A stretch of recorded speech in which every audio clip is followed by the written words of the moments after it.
9월 30일 서울중앙지법 형사합의부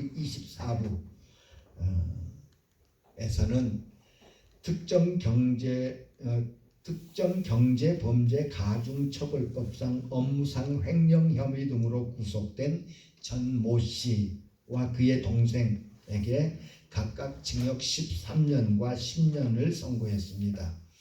범죄 수익 은닉의 규제 및 처벌 등에 관한 법률 위반 혐의로 함께 기소된 개인 투자자 C씨에게는 징역 1년을 선고했습니다. 전씨 형제에게는 각각 323억 8천만 원, 그리고 제3자 C씨에 대해서는 10억 3천여만 원의 추징금도 함께 명했습니다. 엄청나죠? 13년 징역, 10년 징역, 그리고 1인당 323억 8천만 원의 추징금. 그래서 두 형제가 물어야 추징해야 되는 돈이 64억 6천만 원입니다.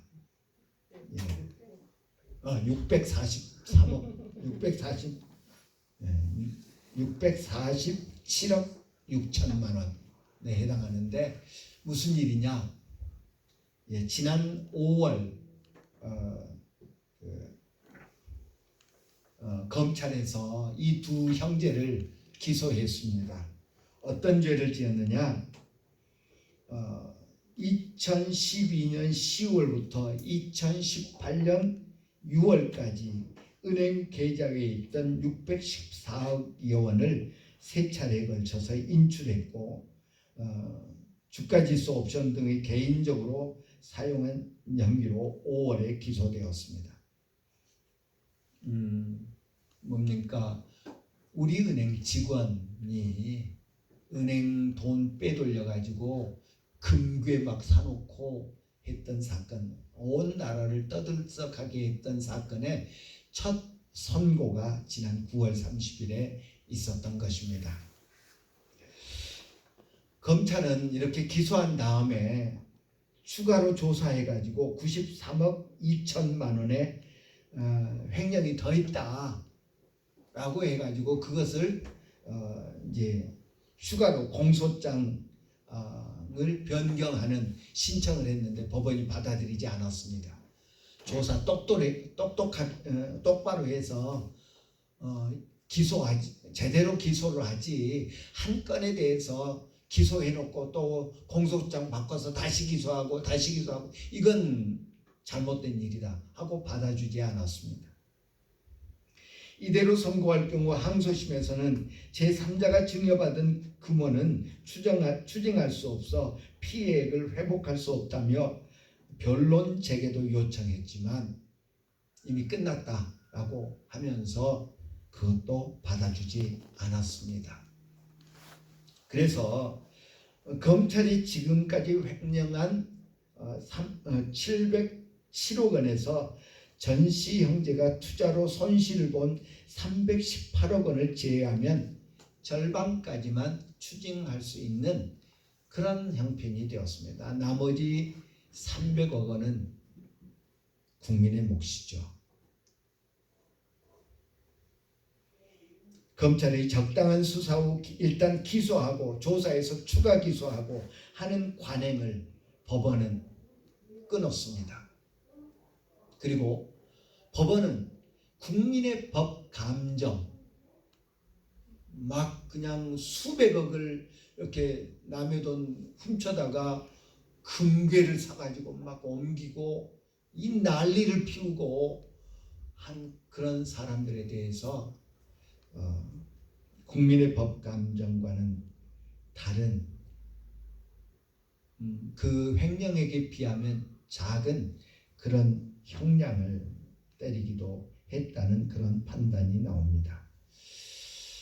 서민들이 상상할 수도 없는, 제가 아까 몇십억이라고 말할 수밖에 없었던 것은 저는 몇백억 추징금 상상도 못하는 그런 돈이기 때문이겠지요. 그런 엄청난 금융범죄를 저질러 놓고도 모르죠. 또 어디다 숨겨놨는지. 외국 페이퍼 컴퍼니까지 세워서 가짜 회사까지 세워서 막 돈을 빼돌린 이 사람들이니까 어디다 어떻게 또 숨겼는지 모르죠. 약 300억 가량. 그런데 13년 살고 나오면 됩니다. 만약에 있다면, 검찰이 찾아내지 못한 돈이 만약에 있다면 뭐 형 살고 나오면 되지 뭐. 40대니까 뭐 13년 살아야 50대.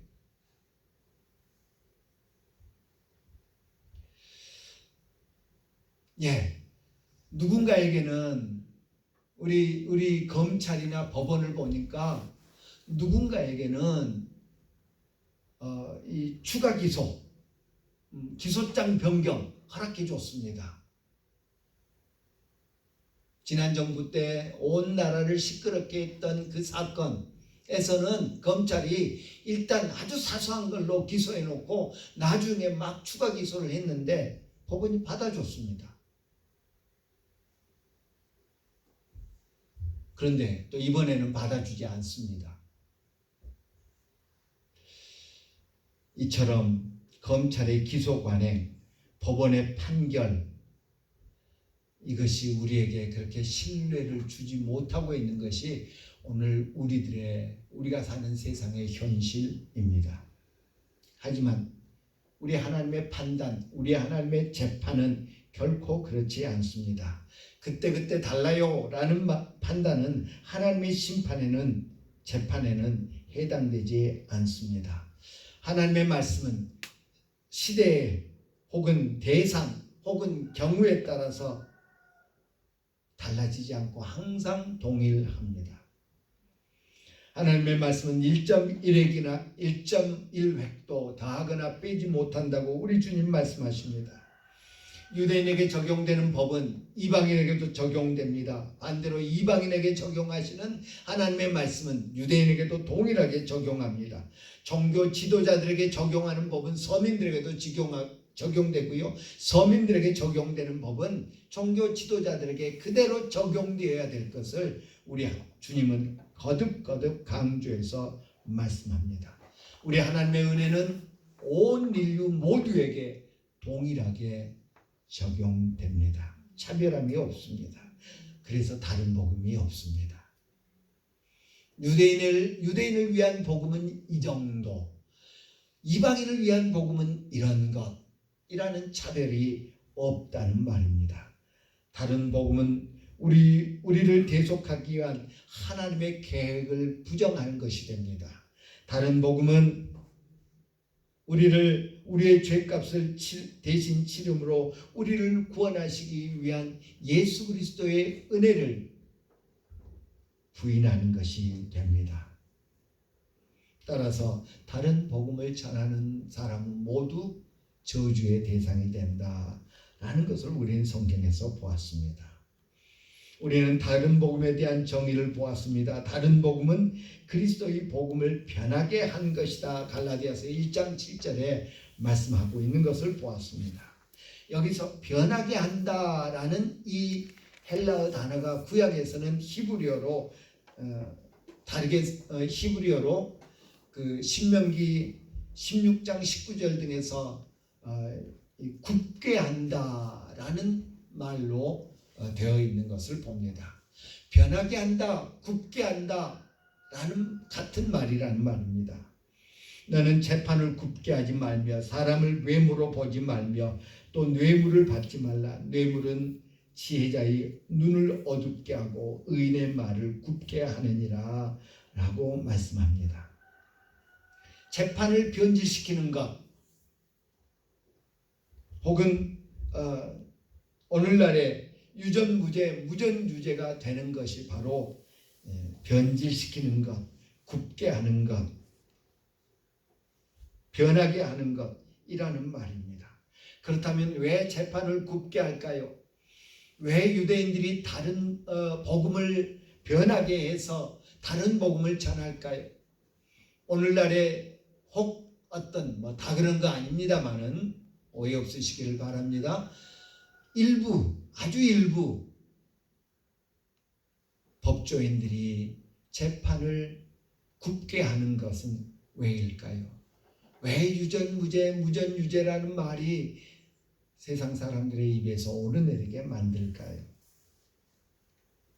피고인을 위해서, 가난한 사람을 위해, 그런데 잘못한 누군가를 위해서, 한 번 어쩌다 실수한 사람을 위해서? 결코 아니지요.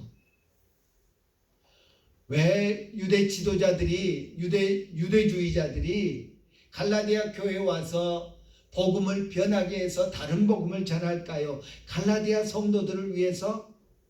아니지요. 법조인들이 혹 재판을 굽게 하는, 신명기 16장 19절에서 재판을 굽게 하지 말라고 하나님 모세를 통해 경고하신 것은 그 재판자들이 뇌물을 받고 자기 배를 채우기 위해서, 자기 이속을 챙기기 위해서 재판을 굽게 하는 것을 경고하고 있는 것입니다. 유대주의자들이 갈라디아에 와서 다른 복음을 전하는 것 역시 자신들을 위한 것이라는 것입니다. 우리는 이 정도 사니까 니들도 우리처럼 살아야 돼.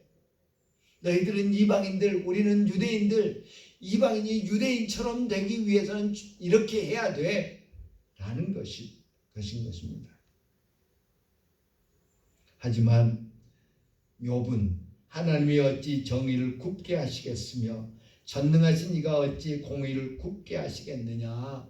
하나님은 굽히시는 분이 아니다. 굽게 하시는 분이 아니다. 정의와 공의를 우리 하나님은 변질시키지 않는다. 굽게 하는 분이 아니다. 강조해서 말씀하고 있는 것을 봅니다. 하나님은 사람에 따라서, 사안에 따라서 적용하는 법을 다르게 하지 않으신다는 것입니다. 모든 사람에게 똑같은 법을 적용하시면서 공의로, 정의로 심판하십니다. 여호와께서 하늘에서 인생을 굽어 살피사 지각이 있어 하나님을 찾는 사람이 있는가 보려 하신즉 치우쳐 함께 더러운 자가 되고 선을 행하는 자가 없으니 하나도 없다고 다윗은 시편에서 고백합니다. 공의로우신 하나님 앞에서 우리 모든 인생들은 의로운 자가 하나도 없다는 것입니다. 바울 사도는 이 다윗의 이 고백을 인용하면서 의는 없나니 하나도 없으며 깨닫는 자도 없고 하나님을 찾는 자도 없고 다 치우쳐 함께 무익하게 되고 선을 행하는 자가 없나니 하나도 없도다. 로마서 3장에서 고백하는 것을 봅니다. 사람들은 저 사람이 내게 뇌물을 주었느냐 안 주었느냐, 저 사람하고 나하고 친하느냐 그렇지 않느냐에 따라서 다르게 판단할 수 있지만 공의로우신 하나님, 굽히시지 아니하시는 하나님 앞에서 모든 인생들은 그래서 죄인으로 드러날 수밖에 없다라고 성경은 말하고 있습니다. 이로보건대 인간의 상황은 절망적입니다. 모든 인생은 하나님의 심판과 그의 진노 아래 놓이게 되었습니다. 하지만 하나님은 우리를 사랑하십니다. 하나님은 우리를 절망적인 상태로 내버려 두지 않으십니다. 절망 가운데 희망이 있습니다. 하나님의 은혜가 우리와 함께 합니다. 하나님은 공의와 정의로 심판하시는 분이시지만 동시에 우리에게 은혜를 베푸시는 분이시다. 성경은 거듭거듭 강조해서 말씀하고 있는 것을 봅니다. 우리는 이 갈라디아서 2장에서 믿음과 의의 관계에 대해서 생각하고 있습니다. 우리가 의롭다함을 받는 것은 율법을 행함으로써가 아니라 예수 그리스도를 믿는 믿음으로써다 라는 것을 바울 사도는 강조해서 말씀하고 있습니다. 예수 믿는 우리는 바울 사도가 그렇게 고민했던 것처럼 하나님 앞에서 바른 삶을 살고 싶습니다. 하나님의 은혜를 깨달은 우리는 하나님의 말씀이라고 하는 거울을 하나님으로부터 받은 우리는 우리 자신을 그 말씀의 거울 앞에 세우면서 내가 바르게 되기를 간절히 사모합니다. 그런데 애쓰고 애써도 하나님의 기준에 미치지 못하는 우리 자신을 발견하면서 안타까워합니다. 하나님의 기준에 이르기를 위해서 부단히 힘씁니다. 그러면 그럴수록 우리는 더 절망하게 됩니다. 해도 안 되니까요. 좀 나아지는 것 같다가도 다시 나락으로 떨어지는 그런 모습이 우리 인생들의 모습 아닙니까?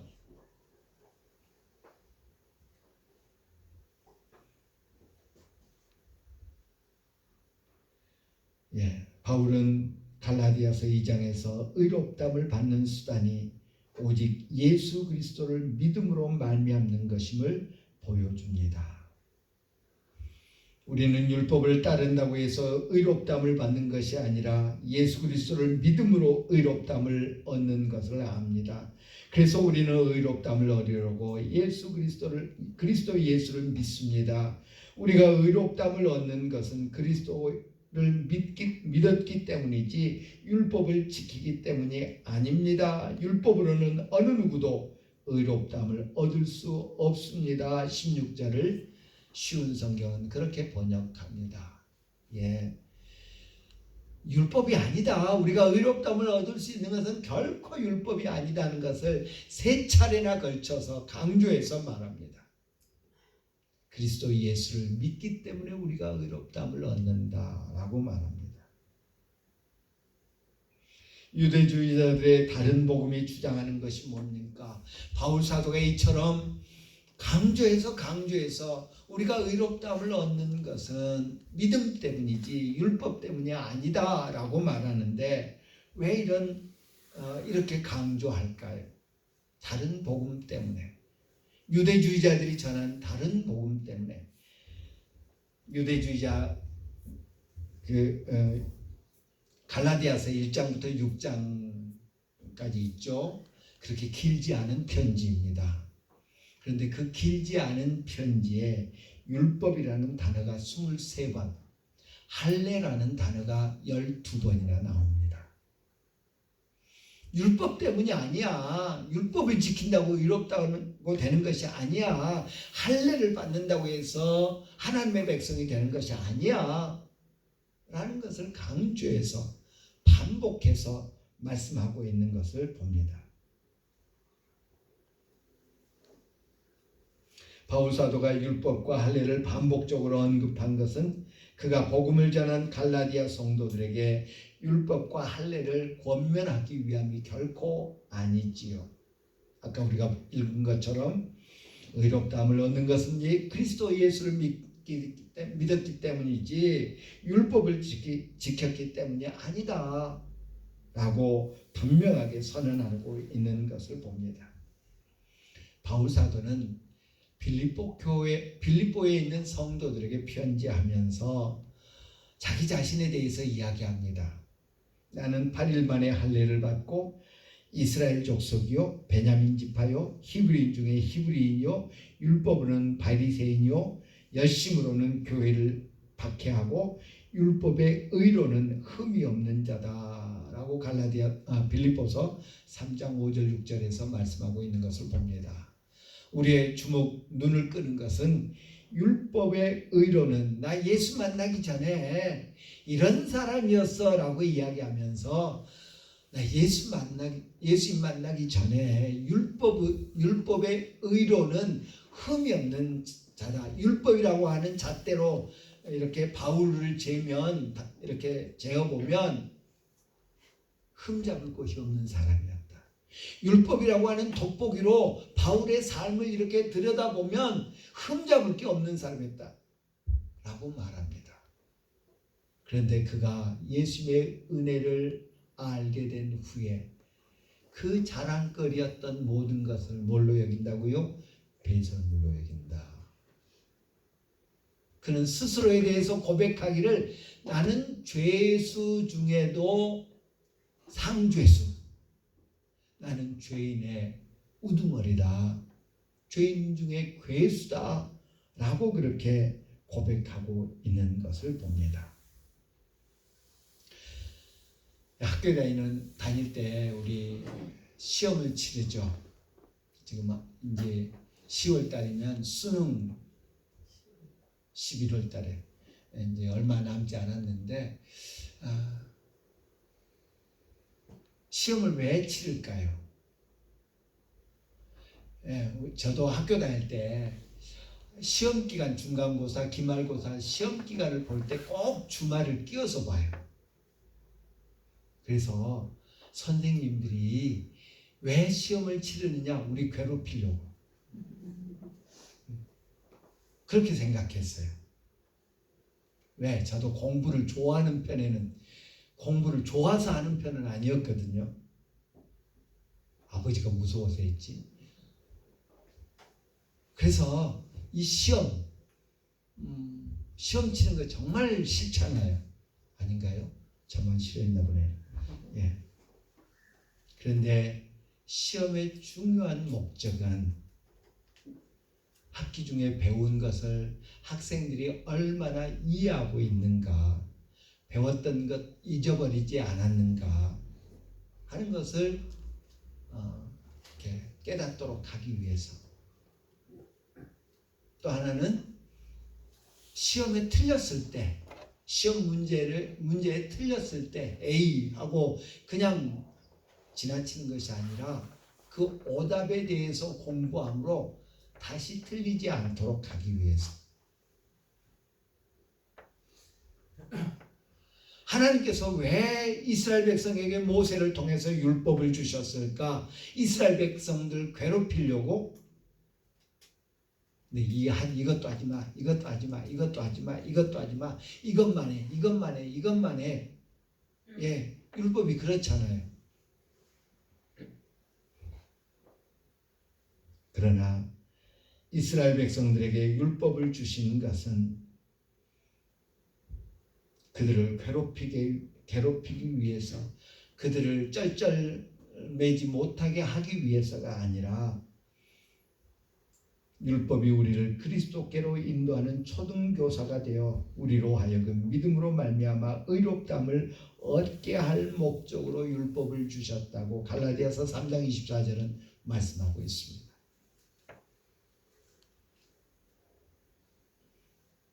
시험을 치르고 나면 이제 수능 11월 달에 치르는데 우리 교회에서도 고3이 있죠. 위에서 기도해 주시길 바랍니다. 수능을 치르는데 수능을 치르고 나면 바로 그날 저녁에 뉴스 등을 통해서 이번 수능은 작년에 비해서 어떻다 하는 평가들이 나옵니다. 그 시험 문제에 대한 평가들이 나옵니다. 그러면서 변별력을 이야기합니다. 만약에 학생들에게 시험을 치렀는데 한 반에 요즘 한 30명 있나 봐요. 30명도 안 되고 20명 되고 그러나 본데 저희 때는 뭐 60명, 70명 뭐 이랬습니다.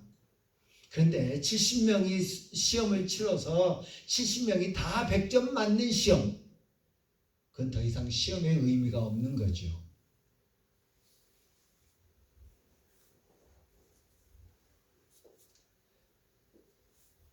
언급했듯이, 말씀드렸듯이 시험은 학생들로 무엇을 모르고 있는지를 깨닫게 하는 것이 그 목적 중에 하나입니다. 그리고 그 모르던 부분을, 잘 몰랐던 부분을 다시 공부해서 이제는 틀리지 않도록 하고자 하는 그런 목적이 있습니다.